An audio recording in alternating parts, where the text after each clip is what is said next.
My name is Margaret Ellis, just your average retired grandmother.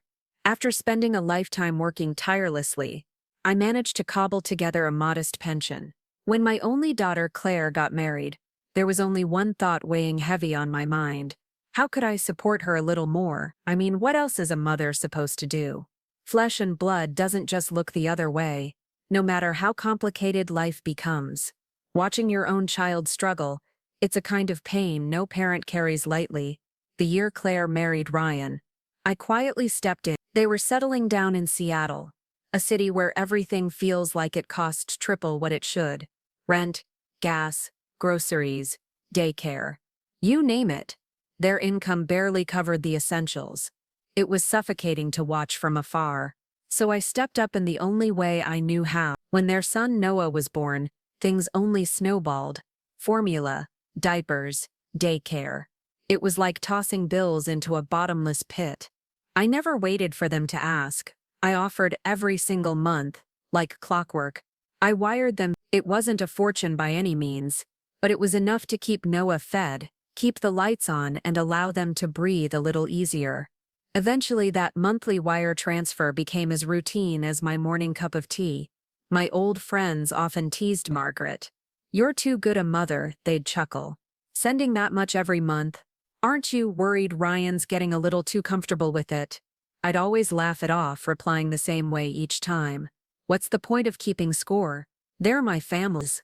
As long as they're living well, I'm happy." Some folks called me selfless, but honestly, I never thought of it that way. I just did what a mother's heart naturally tells her to do. Looking back now, maybe I was just naive. Maybe, in their eyes, had quietly transformed into little more than a walking ATM. Christmas was just around the corner. The days were growing colder, but my heart felt warm. I had decided early on that I would be spending the holidays at Claire's this year. I wanted to be with them. I wanted to feel like a family. I started prepping for the trip weeks in advance. For Noah, I picked out the coziest dinosaur sweater, soft fleece, bright green with little fabric spikes down the back. He was going to love it. For Claire, I finally splurged on that cashmere scarf she'd been eyeing for months. Elegant and warm, just like her. As for Ryan, well, he's a coffee guy.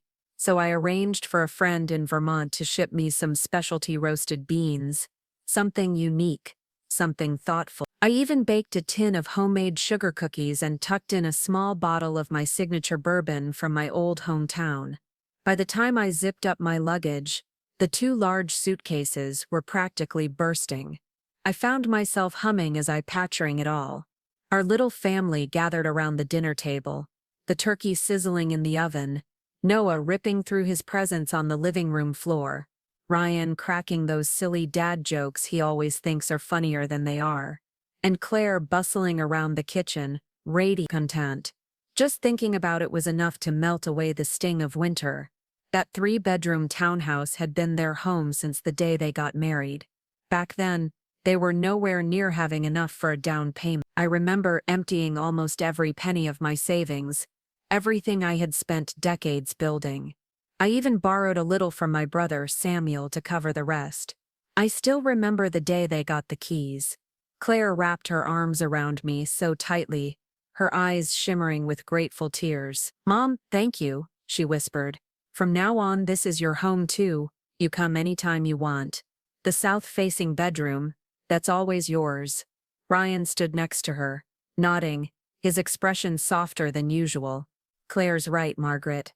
You're always welcome here." I held on to those words like a precious ember, proof that I'd raised a good daughter and lucked into a decent son-in-law. Though I still lived in my own little place, I visited often. They were always polite, always warm, and so I allowed myself to believe this picture I'd paint, this illusion of closeness, was real. I had no idea how fast that illusion was about to shatter. 3 days before my flight, I stood in front of the mirror, trying on a new outfit I'd bought just for the holiday. My phone buzzed on the vanity. I reached for it, smiling when I saw Claire's name pop up. "Mom?" Her voice was hesitant, a little off, not her usual breezy tone. Something tightened in my chest. "Claire, what's wrong?" "Oh, it's nothing major." Her words floated casually, but there was something brittle underneath. I was just wondering, did you already book your ticket? Yeah? I said, my stomach beginning to sink. Everything's ready. I'm just counting down the days now. Why? What's going on? There was a pause. An uncomfortable, heavy pause. Then, quietly, she murmured, Ryan wants to talk to you for a minute. I'm giving him the phone. Before I could reply, the phone shifted hands. Hi there, Margaret. Ryan's voice was as polite as ever, maybe even a little softer than usual, but beneath the surface, I could hear it. Cold, calculated, distant. Hi, Ryan. My fingers tightened around the phone. So, he trailed off, clearly choosing his words carefully. This Christmas, it might not be the best time for you to come. It hit me like someone had thrown a bucket of ice water over my head. I couldn't speak for a moment. My throat went dry. What? Did something happen? My voice barely made it out. No, nothing serious, he replied lightly, like he was commenting on the weather. It's just, my parents are visiting this year too. They're getting older, light sleepers, set in their ways. You know how it is. And with only 3 bedrooms. One for my dad, one for my mom, and the third for Claire, Noah, and me. Well, there's just no space. My ears started ringing. I couldn't process what I was hearing. His parents get a bedroom, each of them. What about me? Me, the woman, who handed over her entire life savings to help buy that house. Me, the woman who's been sending them $5,000 every month like clockwork for years. I can sleep on the couch, I blurted, desperate, clinging to any scrap of hope. Really, I don't mind. It's the holidays. I'd be fine even with a blanket on the floor. There was a pause, longer this time. Ryan hadn't expected me to be so accommodating. When he spoke again, the irritation was barely hidden behind the polished tone. Margaret, you really don't need to put yourself through that. The house is going to be a madhouse. People everywhere, noise. It wouldn't be comfortable for you. Plus Claire and I, well, we were hoping to have a little private time. Private time. Those words stabbed like an icy needle. Was that what my $5,000 a month paid for? Private time? Ryan kept going, his voice still smooth, still rehearsed. Maybe you could stay with Samuel this year. His place is nearby. You know, it's always lively over there. It sounded considerate, on the surface. But beneath it, it was clear. Don't come. You'd just be in the way. My heart dropped, sinking inch by inch into a hollow pit of disbelief. Shock. Hurt. A strange numbness prickled my skin as though the temperature in the room had dropped 10 degrees. I fought to steady my voice, gripping the phone tighter. Ryan, put Claire back on the phone. I want to hear this from her. There was a rustle on the other end. Fabric shifting. A muffled voice in the background. Ryan, low and firm, saying something I couldn't quite catch. Then Claire's voice came back. Soft. So soft. I had to strain to hear it. Mom. Her voice was trembling. A whisper, fragile as paper. Please, don't be upset. Ryan, didn't mean anything bad. It's just, you know how his parents are. They're not in the best health. They really need quiet, proper rest. And, her words stumbled, collapsing into themselves, trailing off into silence. The kind of silence that says more than any excuse ever could. And in the background, I heard it, clear as day. Ryan. A small cough. Not a sick cough, no. A throat clear, sharp, purposeful. A warning. She never said it outright. Never had the nerve to say the words, don't come. She didn't have to. Her silence was louder than anything. She wouldn't even fight for me. Not even to say, Mom can sleep on the couch. Not even that. She had chosen her side, and it wasn't mine.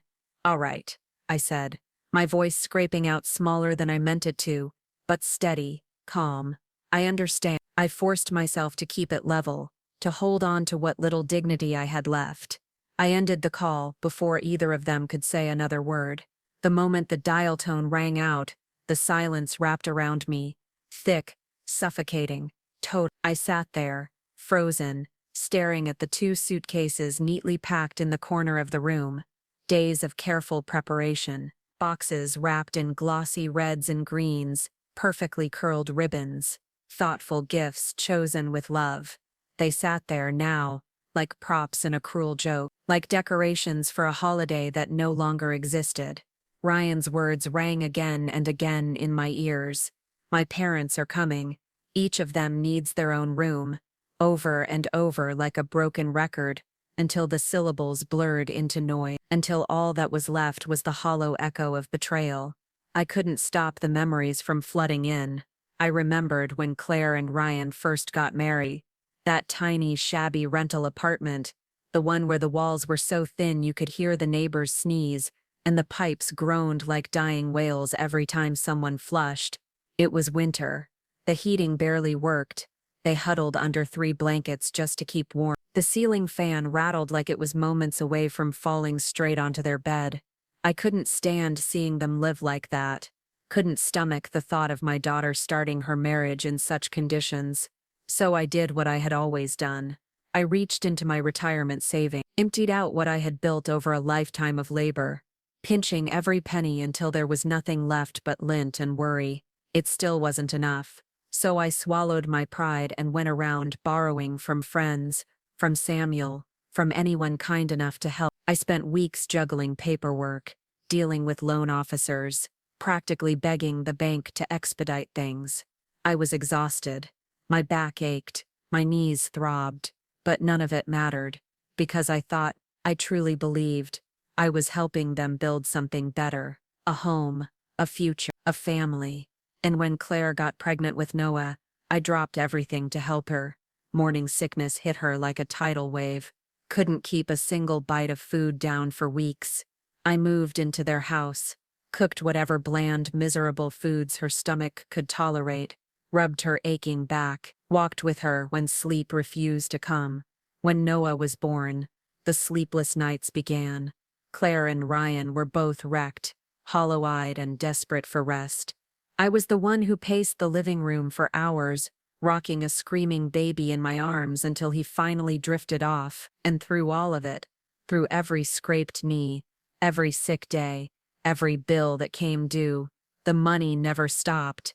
That $5,000, like clockwork, month after month, rain or shine, even when groceries were getting tight for me, even when my electric bill ticked up higher than expected. I didn't skip a single payment. I never once asked for anything in return, never once reminded them of what I'd given. Isn't that what a mother is supposed to do? And now I was nothing but an inconvenience, an extra body, an unwanted guest, someone to be shuffled aside for the comfort of Ryan's parents. A pair of strangers I'd seen maybe twice in passing. There just aren't enough rooms. The words were ridiculous, infuriating, insulting, especially when I thought back to last Thanksgiving. Ryan's parents were jetting around the Bahamas with some senior tour group, photos all over social media, lounging on the beach, grinning under straw hats, sipping piña coladas with captions like "Another Day in Paradise." They didn't look frail. They didn't look tired. They didn't look like people in desperate need of quiet rest. This wasn't about rooms. It wasn't about logistics. It was about something much uglier. I wasn't welcome. And once that truth planted itself in my mind, it spread fast, like a crack running through glass. What if they never intended for me to come? What if the invitations, the "We're family" lines, had all been lip service? The thought hollowed me out, left me shaking, struggling to breathe. No, I wasn't going to let this sit. I wasn't going to be dismissed with a weak excuse and a closed door. Not this time. I needed to know the truth. All of it. I barely slept that night, tossed and turned until the sky began to pale.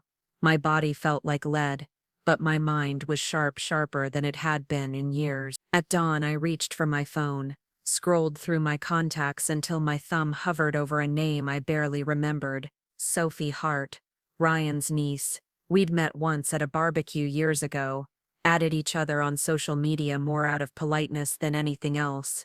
I hesitated, then typed as casually as I could manage. "Hey Sophie, Just wondering, do you know if Ryan's parents are still planning to come to Seattle for Christmas? If not, I was thinking maybe I could invite them over here instead. My thumb hovered, then tapped. My palms were slick with sweat as I waited, heartbeat loud in my ears. Half an hour later, the reply came. Hi, Margaret. Oh, funny you ask. Yeah, they're super excited. They're spending Christmas at Ryan's, then heading off to the Bahamas for a trip right after. Should be amazing. It was like something exploded inside my head. Not fireworks. No, something darker, hotter, a detonation of every last shred of doubt. So that was it. All of it. The not enough rooms lie. The elderly parents need rest lie. A carefully crafted pile of nonsense. The truth was simple. Ryan didn't want me there.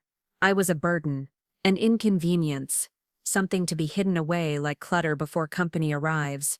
And the worst part? I had offered to sleep on the couch. I would have happily taken the floor. I was begging for scraps of belonging, and they wouldn't even give me that. Ryan. Oh, what a performance. Give the man an Oscar. His delivery? Flawless. Too bad the script was garbage. My hands trembled. I had to set the phone down before I crushed it. I could barely breathe. Fury clawing at my chest, humiliation burning through me like wildfire. But I wasn't done. Not yet. I grabbed my phone and dialed Claire. No more guessing. No more waiting. No more polite smiles and swallowing my feelings. I was going to get the truth. The phone rang longer than usual, long enough for me to wonder if she wasn't going to pick up at all. Then finally, a click. But it wasn't Claire. It was Ryan. His voice was clipped, sharp, already annoyed. He didn't even bother with the fake warmth this time. Yeah, Margaret. What now? I swallowed the lump in my throat, gripping the phone tighter. Let's not play games, Ryan. Just tell me the truth. Do your parents really need separate rooms for health reasons? Or are you all heading to the Bahamas after Christmas? Silence. A long, heavy pause that said more than words ever could. When he finally spoke, it wasn't confusion or denial in his voice. It was something else. Panic. The panic of a man, not that he'd been caught lying, but that he didn't know who exposed him. For God's sake, Margaret, who's been feeding you that nonsense? His voice was rising now, brittle and defensive. He didn't deny it, didn't even try. I drew in a breath, forcing my tone to stay cool, measured. Doesn't matter how I found out. Just answer the question. Silence. Again. But this time it wasn't hesitant. It was resentful. His next words dropped, flat and ugly. So what if it's true? Christmas is for our family. My parents are rarely in town. Do we really need you here making everything complicated? There it was. No sugarcoating. No polite excuse. Just raw dismissal. A flush rose to my cheeks. My hands were trembling. But not from fear. From rage. From heartbreak. Complicated, I repeated, my voice cracking with disbelief. Ryan, I helped raise your son. I gave you the money to buy that house you're sitting in right now. I've been sending you $5,000 every month for years. And now I'm complicated. He scoffed, the contempt bleeding through. Don't twist my words. Claire is my wife. We have our own family now. It's time for you to stop inserting yourself into things that aren't your business. Inserting myself. The words hit like a slap. I had to bite the inside of my cheek to keep from shouting. Was this what it had always been? Had I misread everything? Had the years of dinners, phone calls, holidays been nothing more than a transaction? Was my presence only ever tolerated, so long as the money kept flowing? My voice dropped, quieter now, trembling, but sharper than steel. Ryan, do you even feel the slightest bit ashamed? Who paid the down payment on that house when you couldn't scrape together a dime? Who emptied her retirement savings to help you? Who was there every single day when Claire was pregnant, cooking, walking her to doctor's appointments, rubbing her back through the nausea, when Noah was a baby? Who paced that living room at 2 a.m. so you and Claire could sleep? A beat, then a low, bitter laugh from him. Margaret, he said, voice flat as cold marble. Nobody forced you. You gave us that money because you wanted to. Nobody put a gun to your head. You chose to give. So don't come back now acting like we owe you something.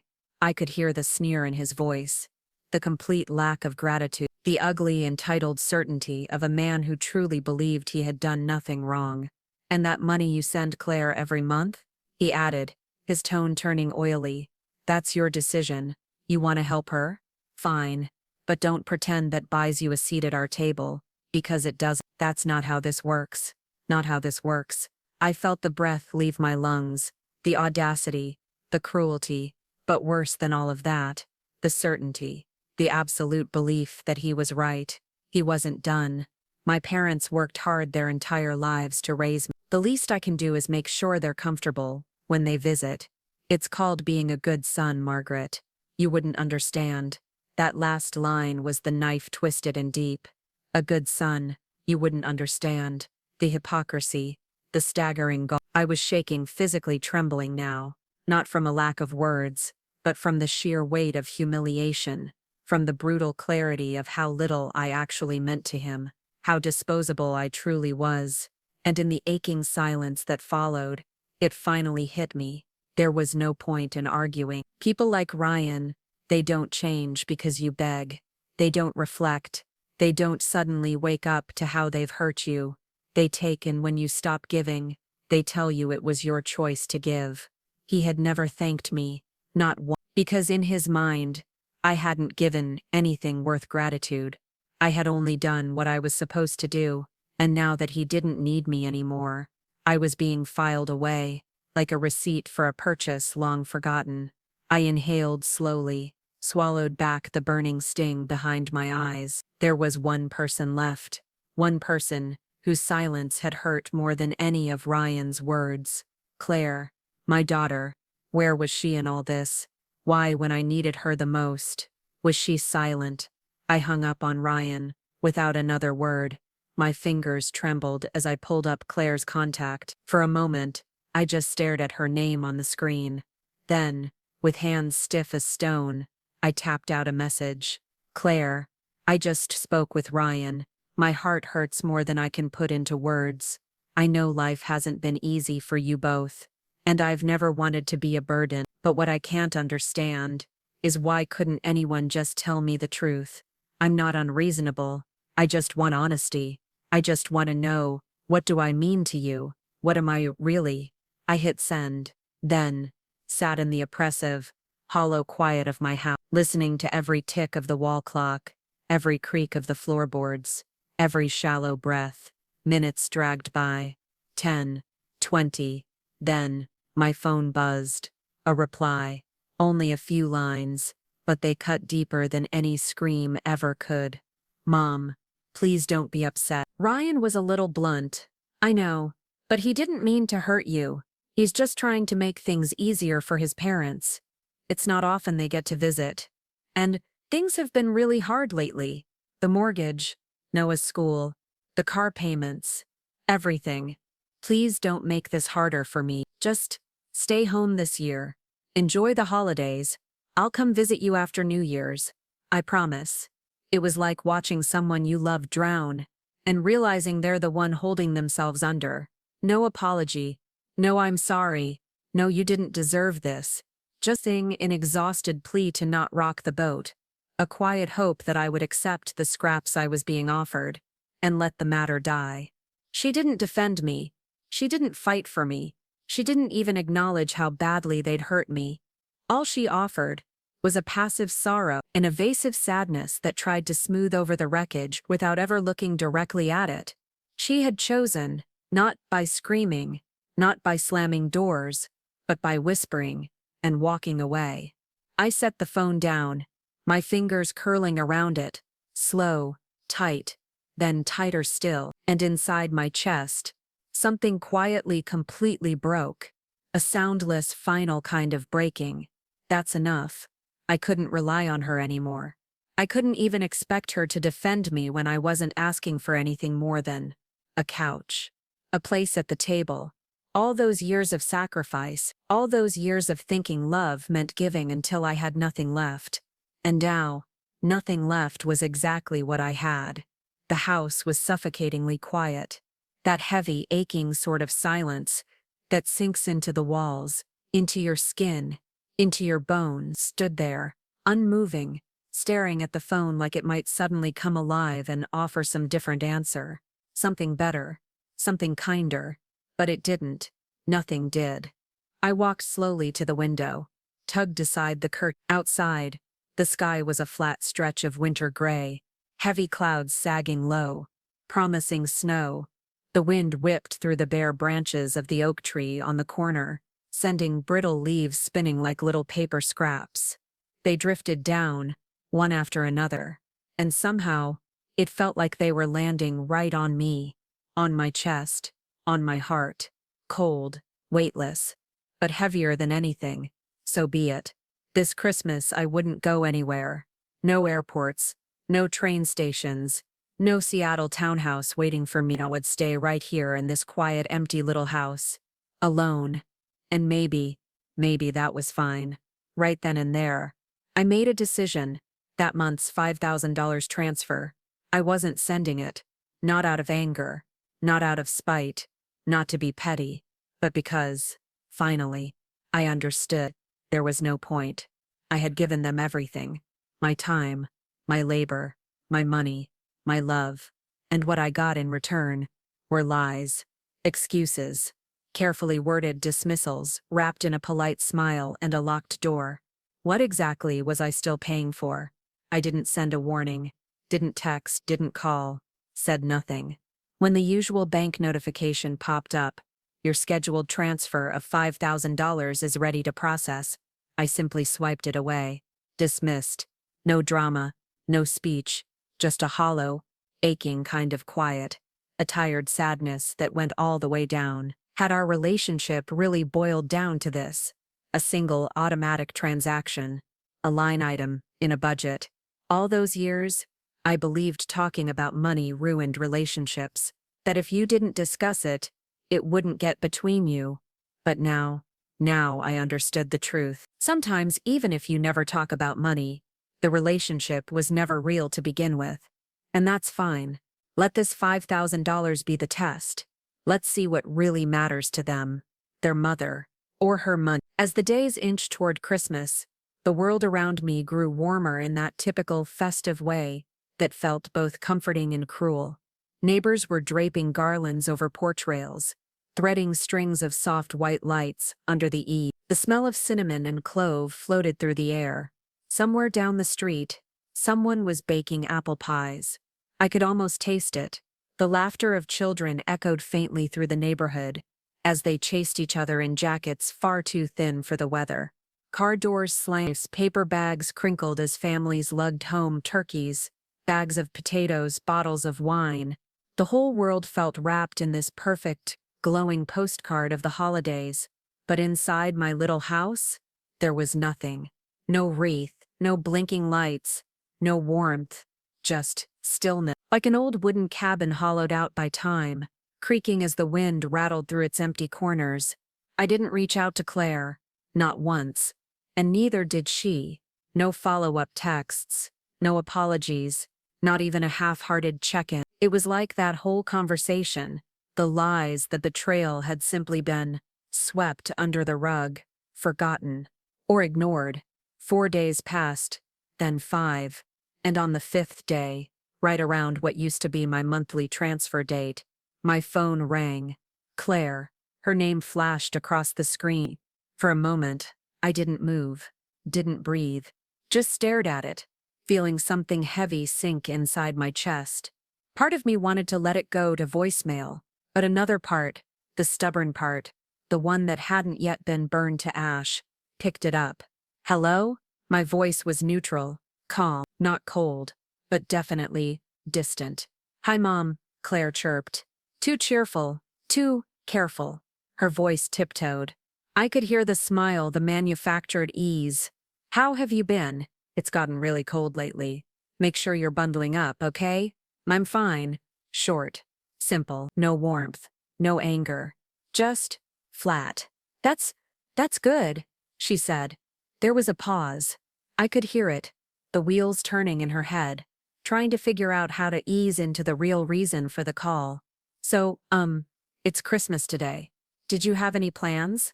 I was thinking maybe I could come over. We could have dinner together. I let out a laugh, but only in my head. Now she wanted to know how I'd be spending the holidays. Where was this energy 2 weeks ago? No need, I said smoothly. I'll be at Samuel's for dinner. A harmless lie, one that spared us both the discomfort of the truth. Oh, her voice dimmed. A beat of silence. Then, as if on cue, her tone shifted.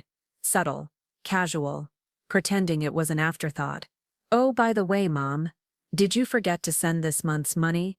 There it was. I'd been waiting for that line. I let the silence stretch. Let it breathe. Let it fill every corner of the space between us. Then, as if I had only just remembered, I said, "Oh, you mean that money?" "Yes," she answered quickly, her voice brightening, a little relief sneaking in, like she thought maybe this was all just a misunderstanding. I let the silence stretch longer, then replied, soft and deliberate, "I didn't forget."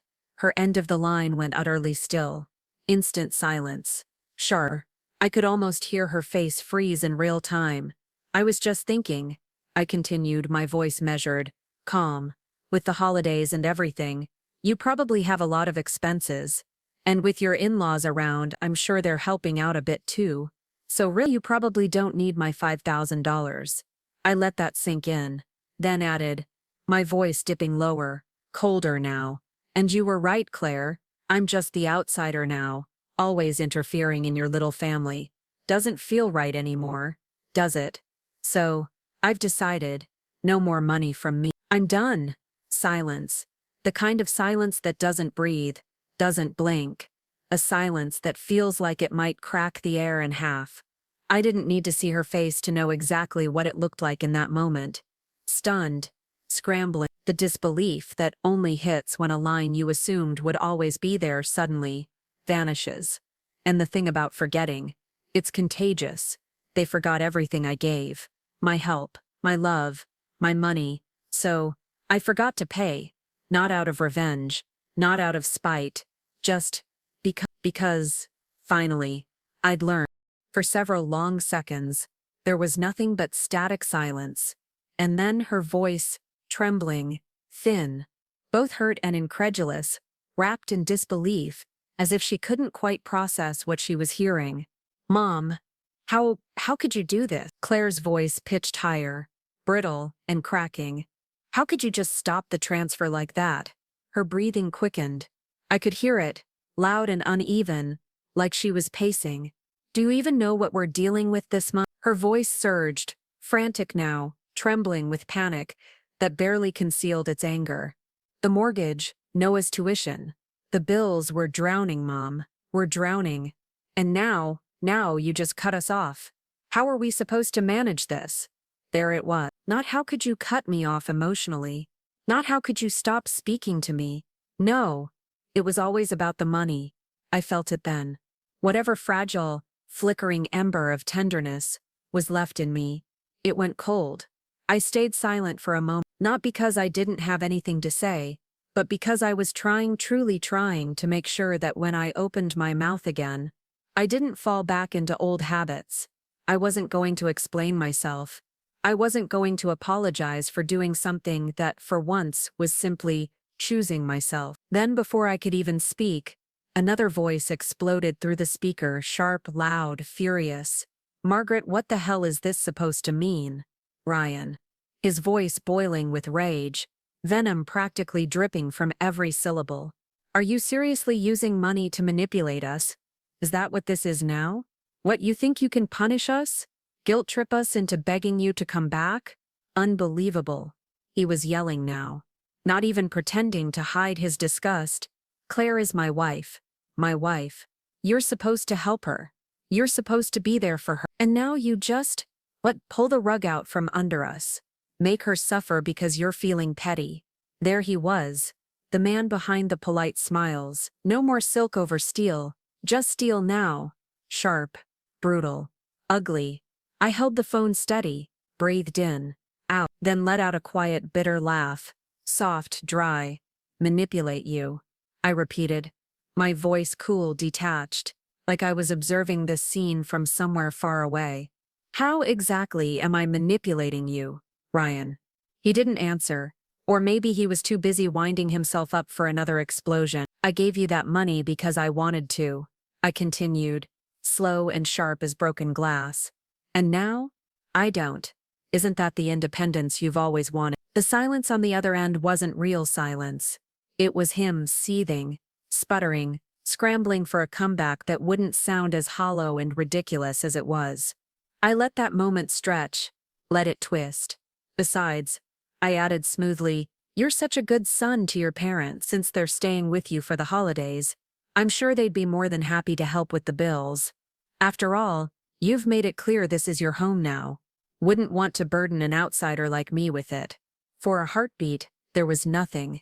Then Ryan absolutely lost it. You listen to me, Margaret Ellis, he roared, his voice so loud I had to hold the phone away from my ear. Don't you dare act like you're some damn martyr. That down payment? You think you own us because of that. My parents paid for the renovations. You think you're the saint here. You think you've done so much? You just wanted control. You wanted to hold it over us. And now? Now you're cutting us off so we'll come crawling back. Is that it? Well, guess what? It's not gonna happen. We don't need your filthy money. You hear me? We don't need anything from you. He was spiraling, fully unhinged now. His words came in a torrent spitfire, frothing with rage. A stream of accusations, insults, ugly little rewrites of history where somehow I was the villain, the selfish one, the manipulator. In the background I could hear Claire's voice, thin, tearful. Ryan, stop. Please just stop. You're making it worse. But it didn't matter. He wasn't listening. He couldn't. Men like Ryan never listened. Not until the house burned down around them, and even then, they'd still swear someone else lit the match. And me, I stood there, perfectly still, perfectly quiet. Not because it didn't hurt, but because the hurt had finally reached a point where it had drained me of all sensation. I couldn't feel the sting anymore, only the clarity. It was strange, like I'd stepped outside of my body, like I was watching all of this unfold from the other side of a window, a safe distance away, just observing, detached. A grown man screaming into a phone, a woman sobbing behind him, and me, an old woman, who had finally realized something she should have known years ago. Some endings don't come with fire and fury. Some endings come with silence, with clarity, with a door quietly clicking shut. The more Ryan screamed, the clearer it became. His rage wasn't power. It wasn't strength. It was fear. Because for the first time in his life, the ATM machine had shut off. And the thing about people like him, they don't know how to function without it. His words grew quieter, less because he was calming down and more because he was running out of breath. Heavy, angry panting replaced the barrage of insults. I waited a beat. Let the air hang heavy. Then, when the silence felt like a weight on both our chests, I finally spoke. Quiet, steady, cold as still water. You done? He didn't answer. Not right away. I let out a slow sigh. Not tired, not frustrated. Just done.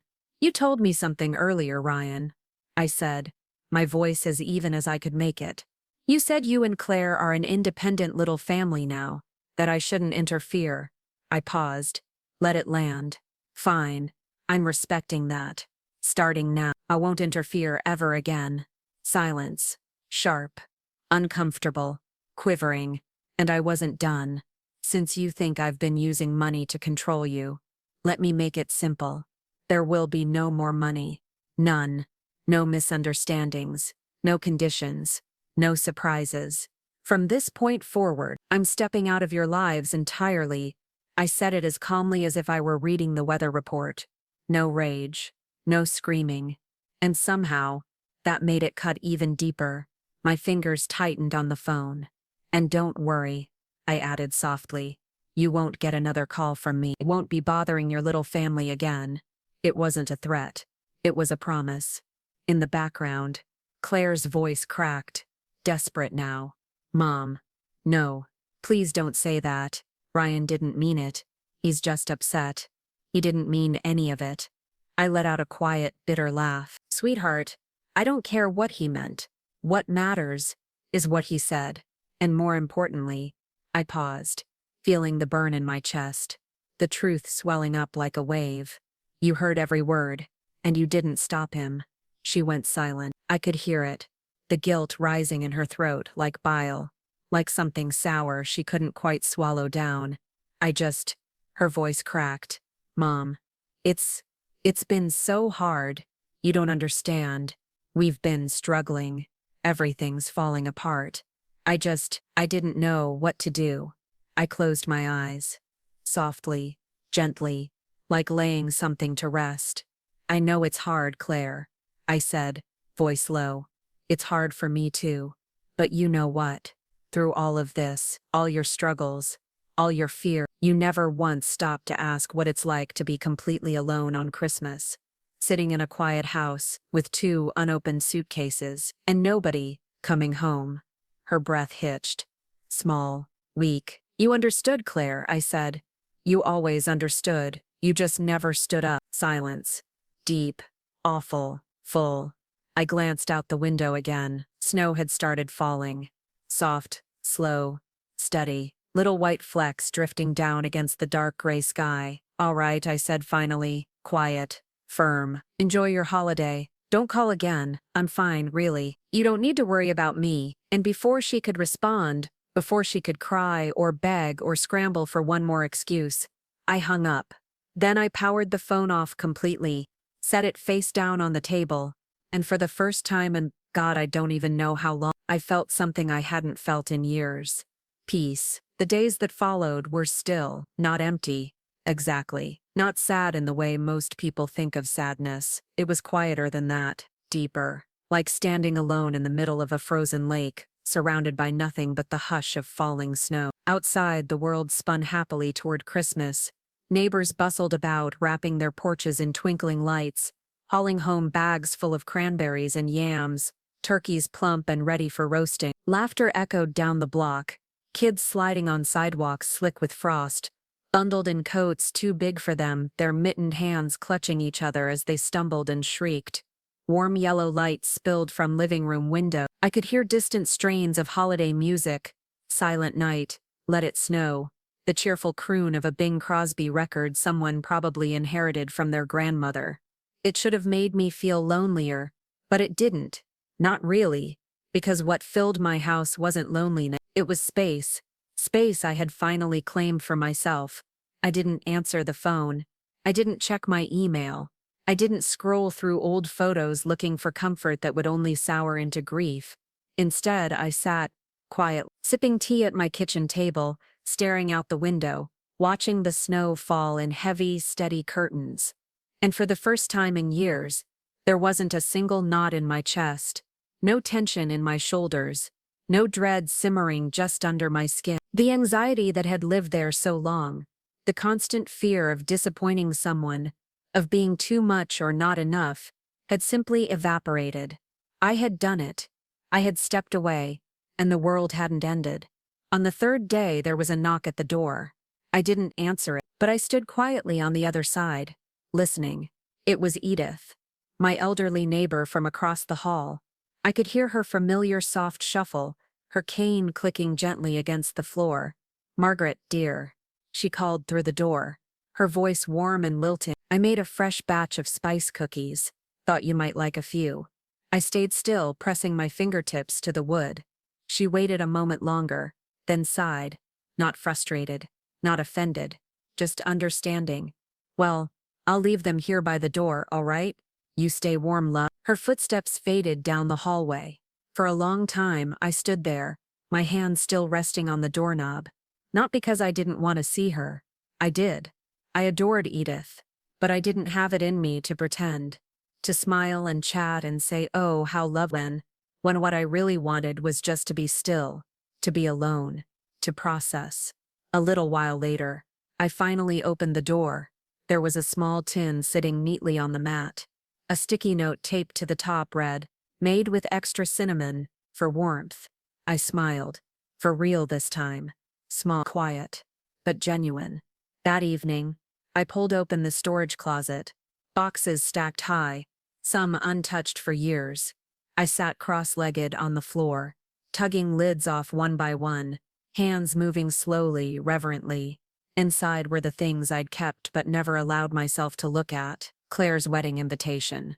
The heavy cream cardstock still pristine inside its envelope, her handwriting looping across the front in careful, nervous curls. A finger-painted card from Noah smudged with glitter and a sticky sticker of a smiling sun.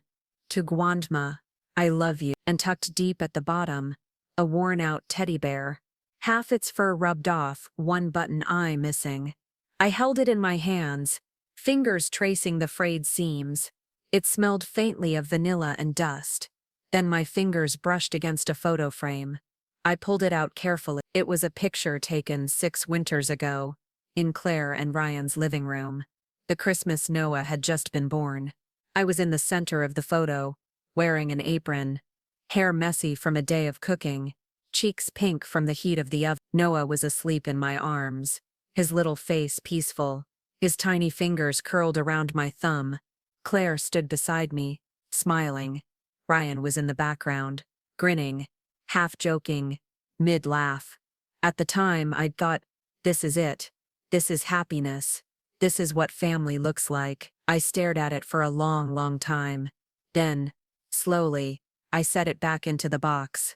Not discarded, not destroyed, just put away, sealed. By the end of that week, something inside me had shifted. I could feel it, subtle, but certain.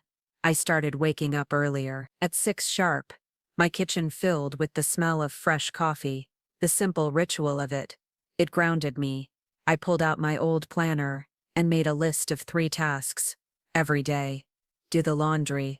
Repair the frayed quilt that had been sitting in the hallway closet for years. Try a new recipe. Pear and clove shortbread. Maybe. Little things. Nothing grand. Nothing heroic. But they felt solid. Like stitching together the edges of a life that had unraveled for far too long. Then one afternoon, my phone buzzed with an email. It was from Linda, the program coordinator at the community center. She'd been asking for months if I might be willing to teach a sewing class there. Something small, once a week. We could really use someone like you, Margaret. Everyone wants to learn, but no one wants to teach anymore. I stared at the message for a long time. Then, without overthinking it, I wrote back. I'd love to help. When we spoke on the phone later that evening, Linda's voice lit up with relief and gratitude. Oh, thank goodness. You have no idea how much this means to us. And somehow, hearing that, it did something to me. Something small. Something real. Because maybe, I wasn't useless. Maybe, I was needed.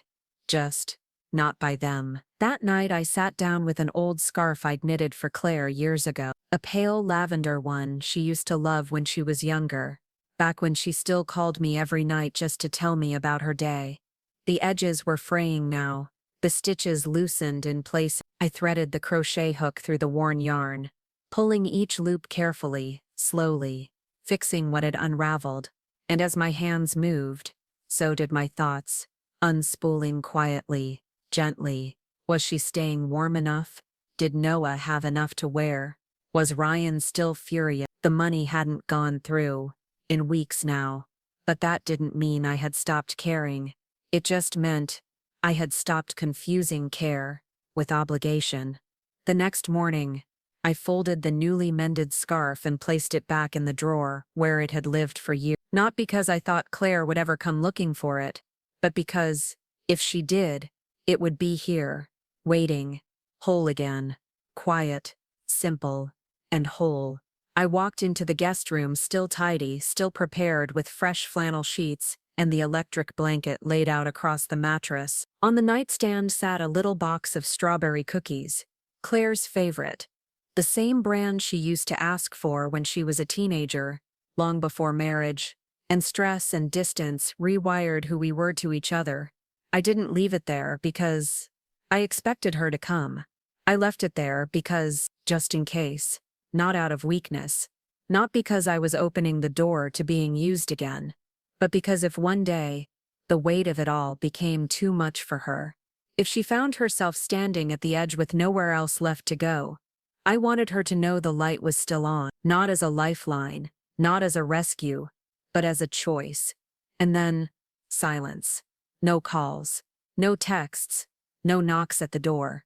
A month passed. For the first time in maybe forever, we lived in absolute silence. No financial transactions, no pleading, no apologies, no guilt, just stillness. It was almost like we had never existed in each other's lives. And I started to believe, maybe this was it. Maybe this was how it ended. Not with a fight, not with a grand falling out, but with a slow, quiet drift. Like a paper boat slipping further and further away on a tide that neither of us was willing to fight anymore.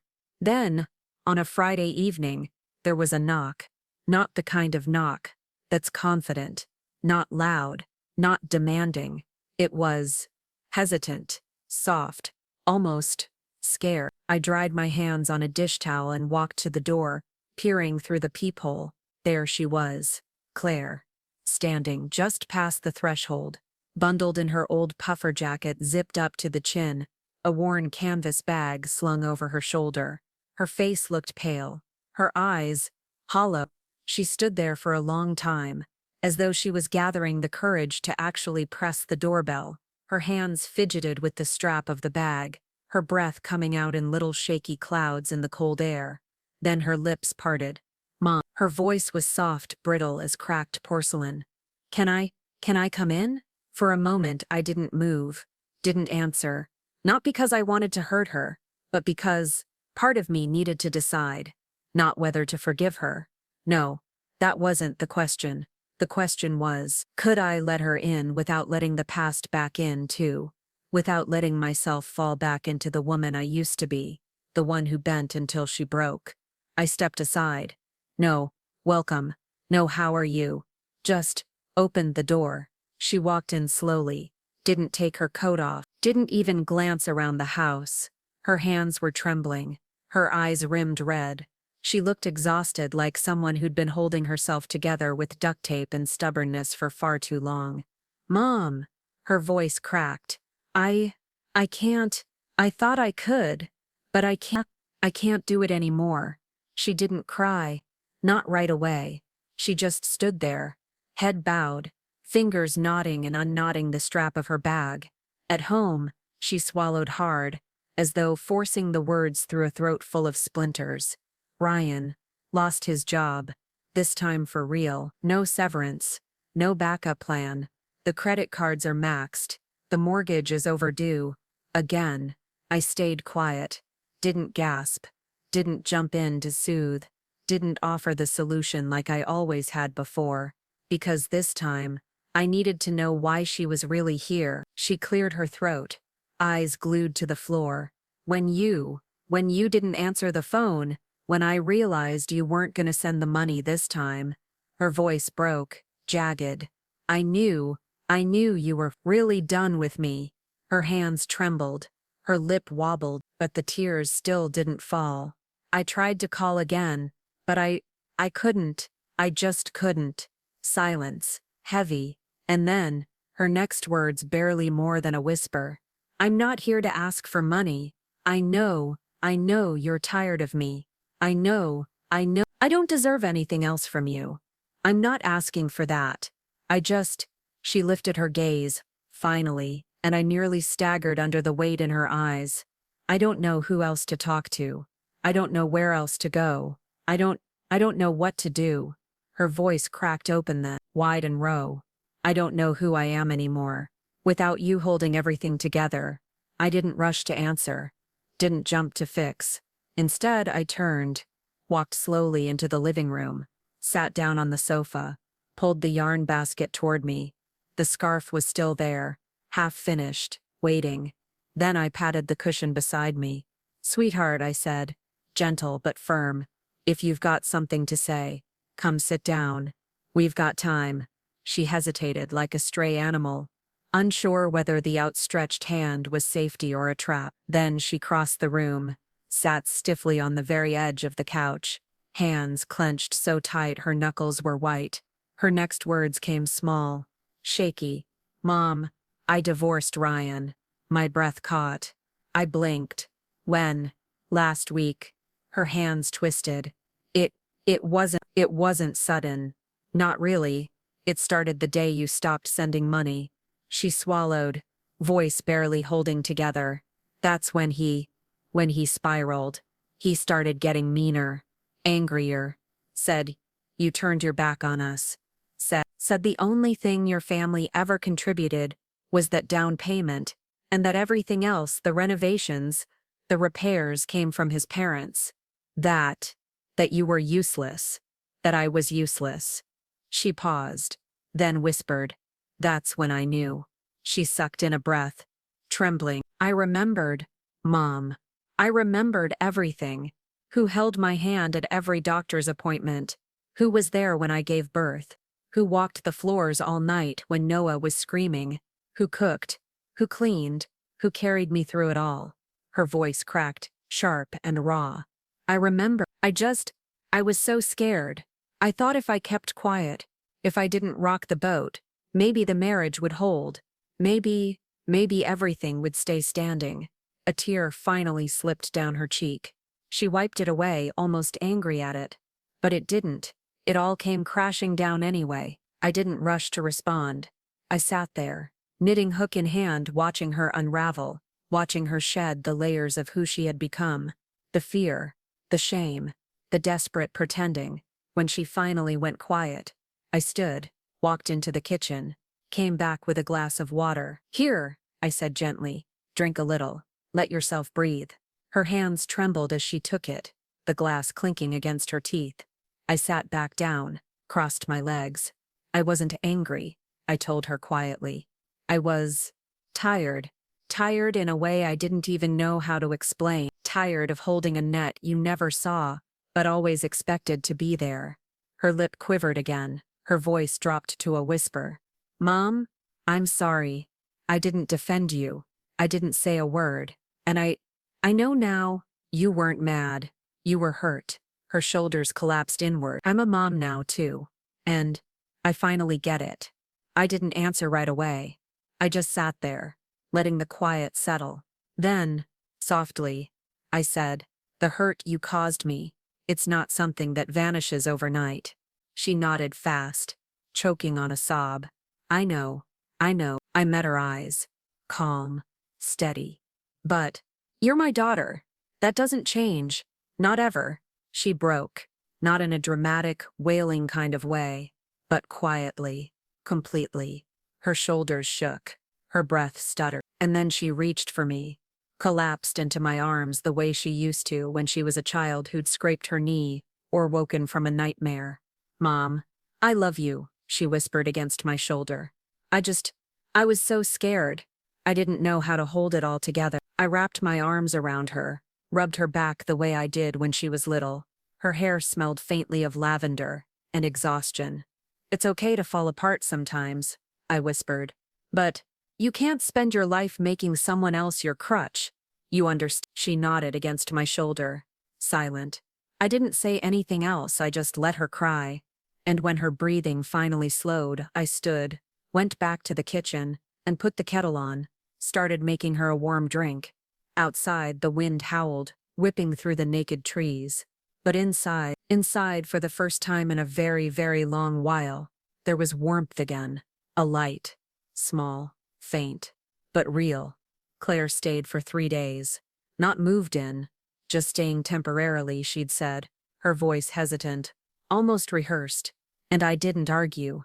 I didn't challenge it. We both knew labels didn't matter right now. She didn't bring much. Just that worn canvas crossbody bag slung over her shoulder when she arrived. It wasn't even packed properly, barely a change of clothes. No toiletries beyond a travel-sized bottle of shampoo and a cracked compact mirror. It was like she'd left in a hurry, grabbing only what her hands could hold. I laid out a pair of clean pajamas, the soft flannel set I kept tucked away for guests, found an old scarf I'd knitted for her when she was a teenager. The same one she'd once called ugly and stuffed into the back of her dresser, forgotten. Funny how things circle back. That first night, she barely ate her dinner in near silence. Chewing mechanically, eyes locked on her plate like the act of eating was just another task to be completed. She didn't even mention Noah. Not once. After dinner, I brewed a pot of chamomile tea, stirring an extra spoonful of honey into her cup. She sat curled in the corner of the couch, both hands wrapped around the mug like it was the only thing tethering her to the earth. "Mom?" Her voice was so small I almost missed it. "Thank you for letting me come back." I looked at her, really looked at her. Face was thinner than I remembered. Hollowed out. Faint purple shadows pooled beneath her eyes, like someone who hadn't slept in weeks. Or months. I nodded. "I'm your mother," I said simply. "Not your landlord. You don't have to tiptoe around me." Her lips wobbled and she ducked her head, taking a sip of tea to hide the tears gathering in her eyes. I didn't say anything else. Not because I was angry, but because I knew, if I softened too quickly, she might slip right back into the version of herself who only knew how to lean, only knew how to fold into someone else's arms while letting the weight of her life sag onto their shoulders. I wasn't that woman anymore. The mother who would break herself in half just to keep her daughter standing. Life didn't pause for either of us. The next morning, I left early to teach my sewing class at the community center. A dozen young women crowded around me at folding tables, needles and scraps of fabric in hand, asking questions, soaking in every word like thirsty plants leaning toward sunlight. "Miss Margaret," one girl asked shyly, holding up a crooked seam, "is this fixable?" I smiled. "Everything's fixable," I said. "It just takes patience. And the right thread." It wasn't just about fabric. It never was. When I came home, Claire was sitting at the dining table, laptop open, scrolling job listings.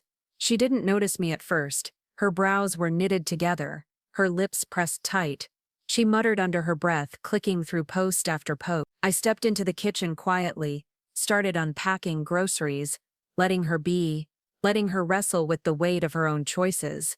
Later that evening, she sat down across from me, her shoulders slumped, her hands limp in her lap.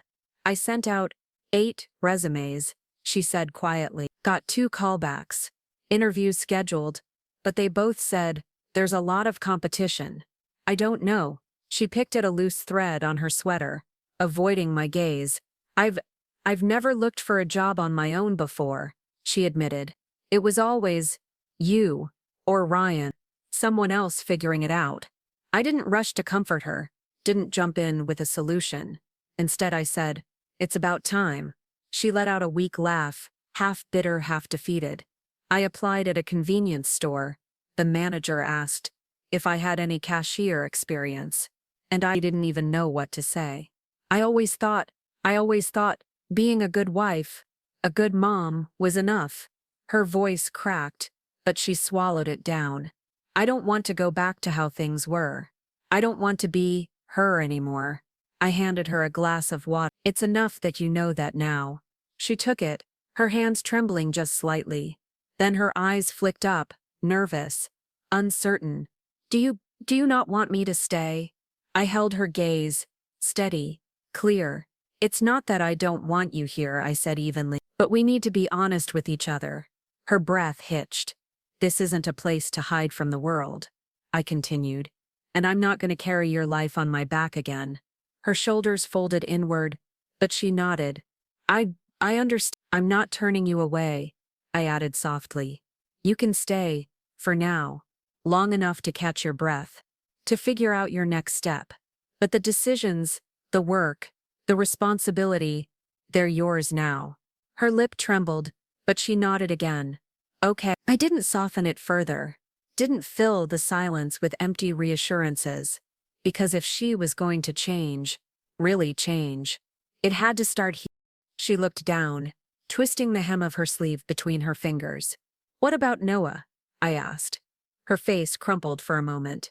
She sniffed, pressing her fingers to her temple. "He's with Ryan. For now." My chest tightened. "With him?" She nodded, her voice brittle. "Ryan's mom offered to keep him for a few days. But I don't trust her. I don't trust any of them." I didn't answer right away. The truth was, deep down, I already knew how this story was going to unfold. I could see it, like watching a thundercloud roll in from miles away. It was only a matter of time. I reached across the table, placed my hand gently over hers. Focus on getting your footing, I said quietly. You're not the only one responsible for that child, but you do need to be someone he can rely on, someone who stands tall. She nodded, her throat working as she swallowed. She was scared. I could see it, but beneath that, there was something else, something I hadn't seen in her in a very, very long time. Resolve. Not panic, not desperation, but something quieter, stronger. You can stay here a while longer, I said, squeezing her hand gently. But Noah, he's your job. I'll help. Of course I'll help. I'm his grandmother, but I'm not your full-time nanny. She managed a tiny, broken smile. I won't treat you like my babysitter anymore. It almost sounded like a joke. Almost, but I could hear the truth inside it. Change doesn't happen overnight. It doesn't come wrapped in a single moment of clarity, sealed with a pretty little bow. It happens in slow, painful, stumbling steps. It happens in moments like this, quiet, awkward, unfinished, and for the first time in a long time, I didn't rush to fill the gaps. I let them exist, because real change grows in the silence. Wednesday morning, before the sun had even dragged itself above the horizon, the doorbell rang. It wasn't a polite knock. It wasn't hesitant, like Claire's had been. No, this was sharp, rapid, impatient. I was tying on my apron when I opened the door, and there stood Ryan. His face was pinched and sour, eyes bloodshot, jaw clenched so tight I could see the muscle twitching. He looked worse than I'd ever seen him. His hair was messy, his coat half-zipped, breath steaming in the cold. In his arms, Noah. No hat, no gloves, his little jacket half-buttoned and barely clinging to his shoulders. His cheeks flushed, not the healthy pink of winter, but deep, angry red. His nose was raw and running, and his eyelids drooped, heavy with fever. He's sick, Ryan said flatly. He's got a fever. You two figure it out. Before I could even open my mouth to respond, Ryan practically shoved the child into my arm. Then, without another word, without so much as a backward glance, he turned, stomped down the front steps, and disappeared into the freezing morning. The slam of his car door echoed down the street like a gunshot. I looked down. Noah was limp in my arm, his head lolled against my shoulder, burning hot through the thin fabric of his jacket. I shut the door quickly and called out, "Claire!" She came running. The second her eyes landed on her son, her entire body buckled. "Noah!" she gasped, rushing over. Her hands trembled as she snatched him from my arms, frantically stripping off his coat, feeling his cheeks, his forehead, his neck. What happened? Oh my God, what happened? Her voice cracked, rising to a near scream. You're burning up. Oh my God, baby. You're burning up. Noah whimpered, small and pitiful, curling into her. Mama, I'm so cold. She dissolved then. Tears spilled instantly. Her breath hitched in sharp, shallow gasps. I'm here, baby. I'm here, Mommy's here. Don't be scared. I didn't stop to soothe her. Didn't waste time asking questions. I turned straight to the kitchen, filled the kettle, boiled water, pulled out the fever patches I always kept in the medicine drawer, because some part of me had always known, deep down, that this day might come. I mixed children's ibuprofen into a cup of warm juice, stirring carefully, pulled out the extra soft blankets from the hall closet, found the humidifier, started filling it. When I came back, Noah was curled in Claire's lap on the sofa, his little face flushed and glassy eyed. His breathing came shallow, raspy. His tiny fingers were clutching her sweater in fists that trembled every time he coughed. I knelt in front of him, pressing my palm to his forehead. Burn. I peeled off his damp clothes, wiped him down with a warm towel, then layered him in clean pajamas and tucked a fever patch across his little forehead. Claire held him, rocking back and forth, whispering nonsense between sobs. I'm here. When he'd finally taken the medicine and the warm juice, and when his eyes fluttered shut in exhausted sleep beneath two heavy blankets, the house finally went quiet. The silence after panic. The silence after fire. Claire sat on the edge of the couch, her face pale, her hands trembling. She stared down at her son like she didn't know whether to cry more or throw up. Then her voice cracked. Horse. I can't believe. Her fist tightened in her lap. I can't believe he just left him here like that. She shook her head, eyes wide, stunned. His own child just dumped him on the doorstep. Like, her voice broke completely. I should have seen it. I should have known. Oh my God, Mom. How did I not see it sooner? I didn't answer. Not right away. I stood, filled the humidifier, turned it on. The soft hiss of mist filled the air. When I finally spoke, my voice was steady. Claire, what's your plan? Her eyes snapped to me, wide, panicked. She swallowed. I don't know. I just want to find something stable, something steady. You're going to be working, I said calmly, taking care of Noah when you get home. No one's going to carry that load for you. Her lips trembled. She nodded. But this time, the nod didn't feel like surrender. It felt like commitment, like someone realizing that whether she was ready or not, this was her life now. I know, she whispered. I know. You can stay here a while longer, I said softly. But Noah, he's your job now. I'll help where I can, of course I will. But I'm not going to raise him for you. Her throat worked. She blinked fast. But she nodded. I won't treat you like my babysitter anymore. It sounded like a joke. But neither of us laughed. Because we both knew it wasn't. That afternoon she came home from a job interview. Didn't even take off her shoe, just sank straight to the floor by the front door, her back pressed against the wall, staring down at her lap like she'd forgotten how to move. I was prepping dinner when I heard her on the phone, her voice getting sharper, more frantic. No, I'm not trying to default. I didn't have the funds this week. You can't freeze my account like that. I need money for my kid's medicine. Hello? The call dropped. Her hands went to her face, curling into her hair, her whole body folding in on itself like paper crumbling in a fist. I didn't say anything, not because I didn't care, but because this was her life now. Hers to face, hers to fix, and if I kept rushing in to pull her out of every fire, she'd never learn how to walk through one without burning. At dinner, she barely spoke. She picked at her food, pushing peas around her plate like she was 5 years old again. After we cleared the table, she stood beside me drying dishes, quiet, pensive. Then, out of nowhere, her voice broke the silence. Mom. She paused, bit her lip, then blurted it like a confession. Was I always this selfish? She squeezed her eyes shut, like she regretted asking. Did you want to cut ties with me? For a long time? I put the dish down, dried my hands slowly, then turned to look at her. It's not that I wanted to draw a line, I said quietly. It's that I had to. Her eyes shimmered instantly. She nodded, fast, trying not to cry but failing. Love isn't a paycheck, Claire. It's not automatic. It's something we give each other. Through respect, through boundaries, through presence. Not through keeping score, not through one person carrying everything until they break. Her lip quivered. She bit it hard. I understand now. I stepped closer, rested my hand gently on her shoulder. This is your second chance. You're going to make mistakes. You're going to fall down, but you can't keep expecting other people to clean it up for you. She nodded fast, a tear slipping down her cheek. I won't. I promise. Mom, thank you for still taking me in. I smiled.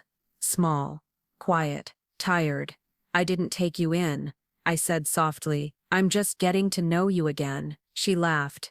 It was wet with tears, but real. And in that fragile, beautiful moment, I felt it. The space between us once filled with hurt, resentment, silence.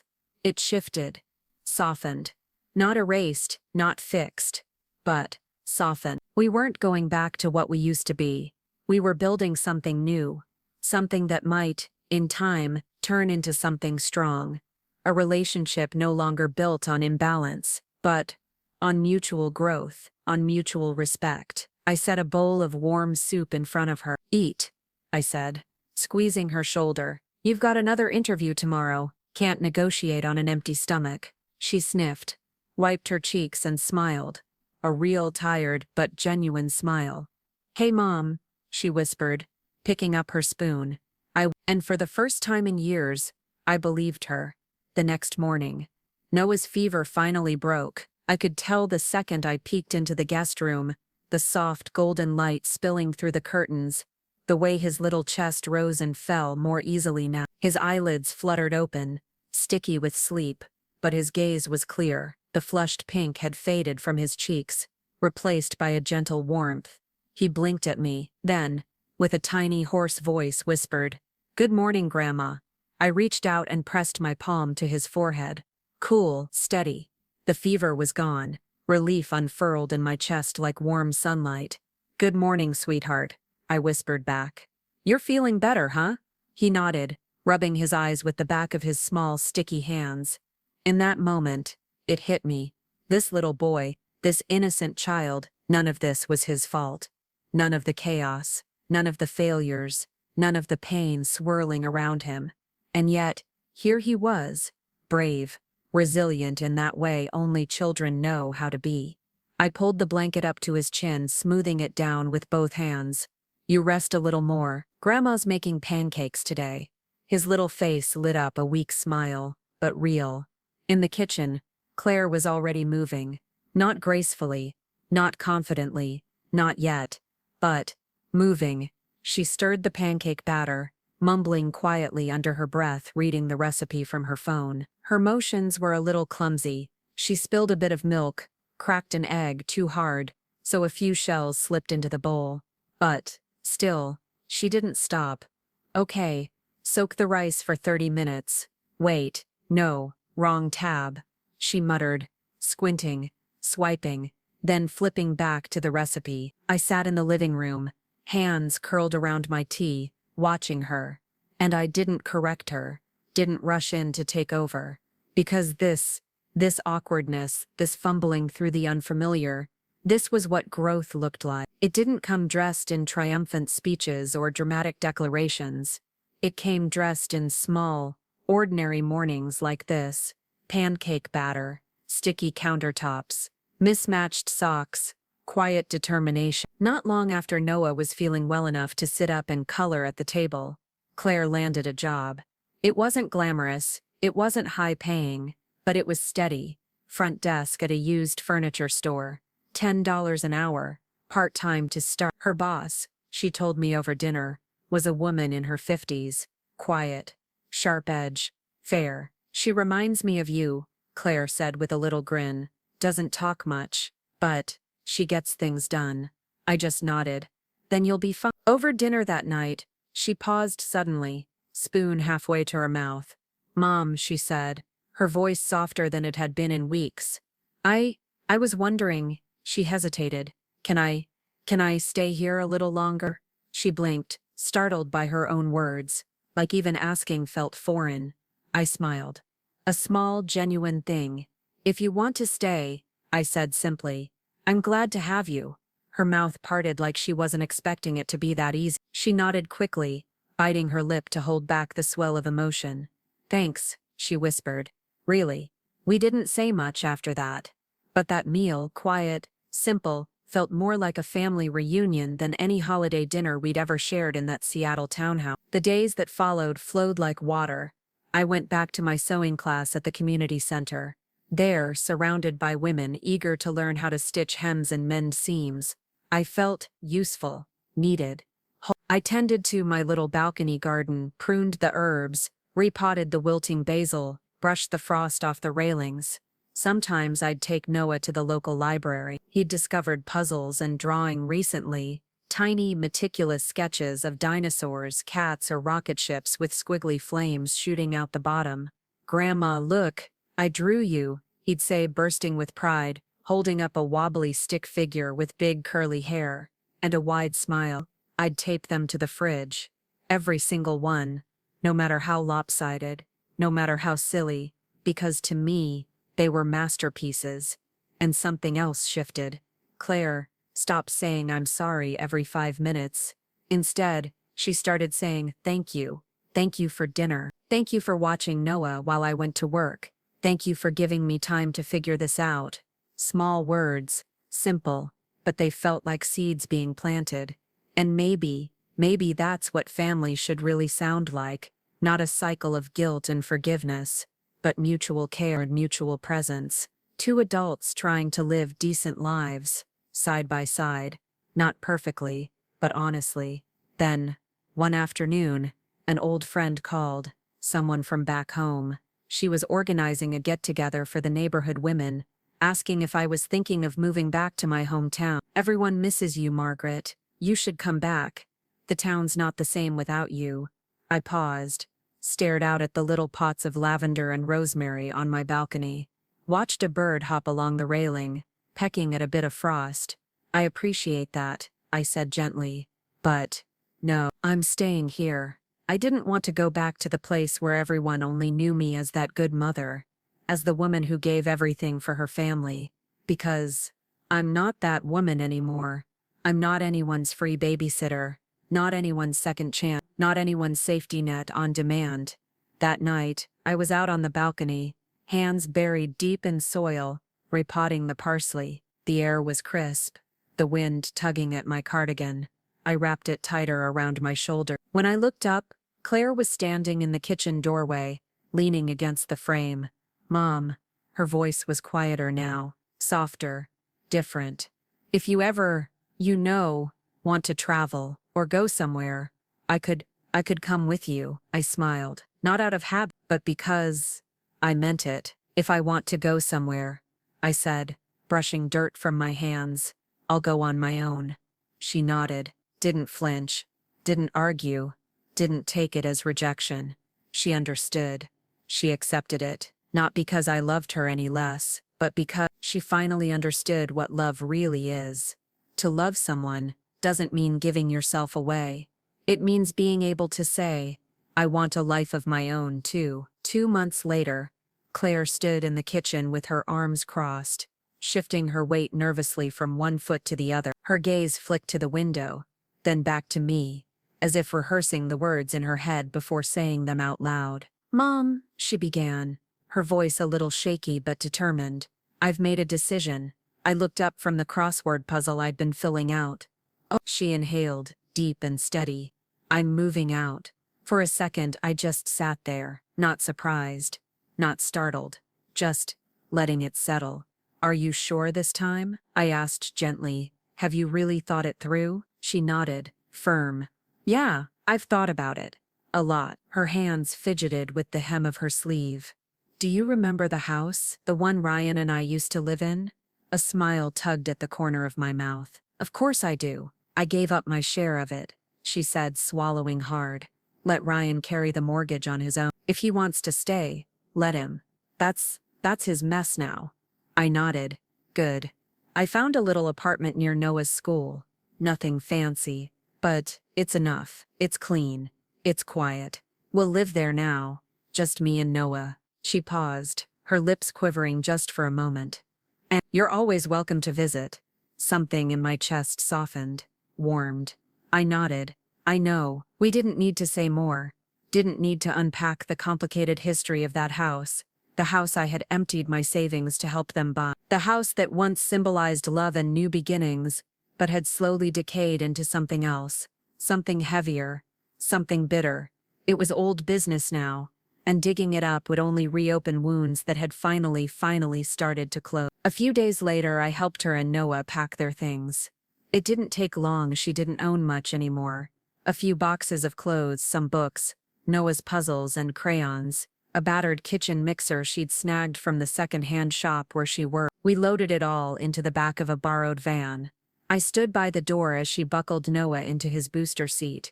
His little face peeked over the seat, eyes bright, waving a small hand. "Bye, Grandma," he chirped. "See you soon." "Bye, sweetheart," I called, waving back. "Be good for Mommy." "I will." His grin was lopsided, missing one front tooth. Claire closed the door and turned to me. For a moment, neither of us spoke. Then she stepped forward and wrapped her arms around me tight. Not desperate, not leaning, but full of something steady, something real. "Thank you, Mom," she whispered into my shoulder. "Thank you for everything, for giving me space, for not giving up on me." I held her close. I didn't save you, Claire. You saved yourself. She nodded against my shoulder. Yeah, but it helped knowing there was a light on. We stood there for a while, neither of us rushing to pull away. Then, finally, she stepped back, swiping at her damp cheeks with the sleeve of her jacket. You gonna be okay? I smiled. I'm better than okay. And I really, really meant it. I watched them disappear down the street, Claire's hands gripping the wheel, Noah waving his little arms out the back window, until they turned the corner and were gone. I gave a small wave, then slowly turned back toward the house, closed the door, clicked the lock, then turned toward the kitchen, and brewed myself a pot of tea.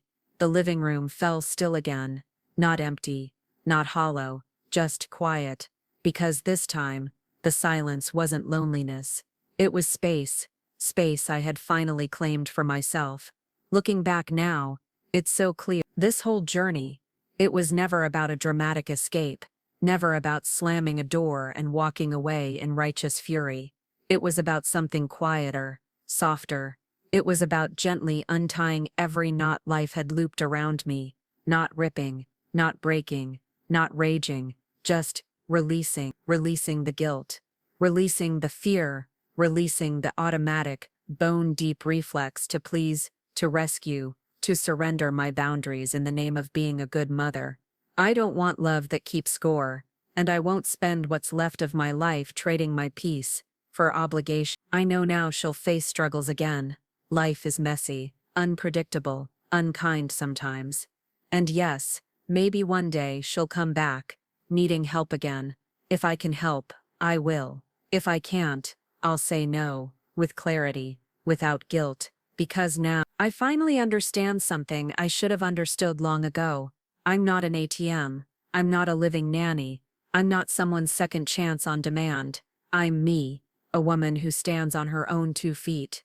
And for whatever life I have left, the first person I choose to love is me. This story is a powerful reminder that love doesn't mean sacrificing yourself until there's nothing left.